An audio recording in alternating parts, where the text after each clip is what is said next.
Here in the metro, thousands lined the streets and filled Gallagher Park across from Benson High School at 52nd and Maple for Omaha's No Kings rally. Protesters held signs, chanted slogans in opposition to President Trump's leadership. And a steady stream of honking cars driving past offered their support as well.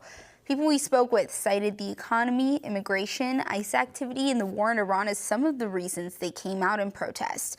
One of the speakers, farmer Ben Steffen of Humboldt, Nebraska, says agriculture in the western part of the state is suffering due to bad policy on the federal and local level. People are thinking about things differently.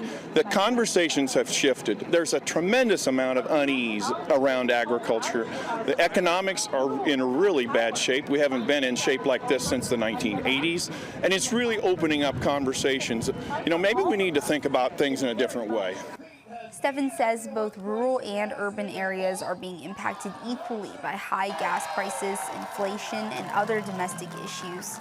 The rally today started at 11 a.m. and it wrapped up about an hour ago.